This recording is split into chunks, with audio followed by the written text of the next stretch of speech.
Let's take a look at West Virginia's multi-tiered system of supports and what that means for Marion County. West Virginia's tiered system of supports is a framework that guides schools in providing a seamless system of academic, behavioral, and mental health supports to all students, whether they are at risk, exceeding grade level expectations, or at any point along the continuum. It looks different in every building, depending on the unique resources available. The framework should look familiar. Over the years, policy has changed what we call tiered intervention, response to intervention, support for personalized learning, multi-tiered system of supports, and personalized learning. Regardless of the terminology, we recognize this pyramid. The needs of 75 to 80% of our students should be met through Tier 1 or core instruction. The new WVTSS framework calls this level universal instruction. Some students, about 10 to 15%, will need Tier 2 or targeted instruction. And students who are in the most significant need of intervention, about 5 to 10%, receive intensive or Tier 3 intervention. As you move your way from the bottom of the pyramid to the top, you should see instructional groups getting smaller and simultaneously an increased intensity and frequency of intervention. Remember that all the tiers of instruction should be seamless so that students move in and out of appropriate intervention based on their response. Schools do not need to wait for the student assistance team to design intervention. Look at this slide from bottom to top and make sure that in your building, all students receive a seamless system of supports. At the bottom of the chart, you'll see universal instruction, which includes universal screening that is used to identify students who require intervention or to identify weak areas that need to be addressed with the entire class.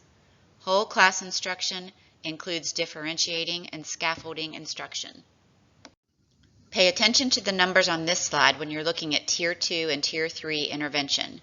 If you find yourself trying to design intervention for more than 20% of your students, don't do that. Re-examine Tier 1 or universal instruction to make sure it is meeting the needs of most of your students. Remember, Tier 1 should meet the needs of 75 to 80% of students. Only 10 to 15% of your students are likely to need Tier 2 or targeted intervention, which generally is provided 2 to 3 times per week in small group settings. Students are progress monitored every 2 to 3 weeks to see if they are responding to intervention. Students are given about a 9 weeks period of intervention before a team can see a data trend that is used to inform their next steps. After looking at a student's data, sometimes a different intervention is suggested. Sometimes the same intervention with additional or different supports is needed. Sometimes a decision is made to move to a more intensive or Tier 3 intervention. After receiving a 9 weeks of Tier 2 intervention, 5 to 10% of students are likely to need Tier 3 or intensive intervention. At this level of intervention, students receive instruction or support that is more narrowly focused, such as phonics training through Orton-Gillingham methods or a check-in, check-out support for behavior. Progress monitoring should be every 1 to 2 weeks. Some students need long-term Tier 3 intervention. When evidence suggests this is the case, the student is referred to the appropriate team, the student assistance team, the 504 team, or the IEP team, to determine whether interventions need to be adjusted. The team will discuss exclusionary factors such as a lack of instruction. If the team suspects that the student may have a disability, they will work through the appropriate team to request a comprehensive evaluation. Data is important. It tells teachers whether students are responding to intervention. Teachers often talk about 6 data points. Taking at least 6 data points to measure response to a 9 weeks of consistent intervention creates a reliable slope when graphing data for use in decision making. Data points should be spread over time and should not be taken more than a week apart. During the time between data points, students must receive intervention, so teams should consider absences and holidays and adjust progress monitoring dates so that data points represent a true response to the intervention provided. Looking at learning rate over time, Data such as this example from the West Virginia TSS Overview Manual shows a team whether or not a student is responding to intervention, and it is used to inform the team's next steps. Teams may decide to change interventions a few times prior to bringing the student to the student assistance team.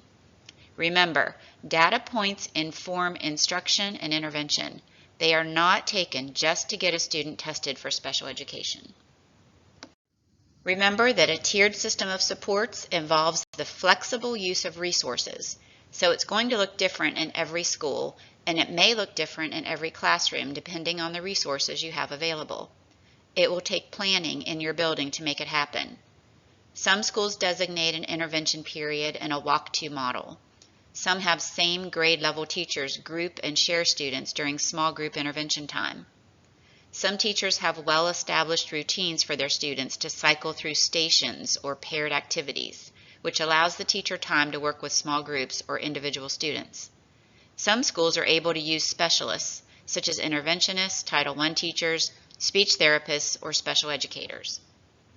For more information, the West Virginia Department of Education provides 2 important resources for implementing the framework in your building: the one-pager and the guidance document. In addition, Marion County has developed a county-wide framework which incorporates the core and supplemental instructional products that you have available here. Locate the framework that aligns with your content and programmatic areas to get started planning for your building's system of supports. The curriculum and instruction team is available to help you design and implement your system of supports. If a team suspects that a student has a disability, the special education department is available to help you design and adjust your more intensive intervention plans.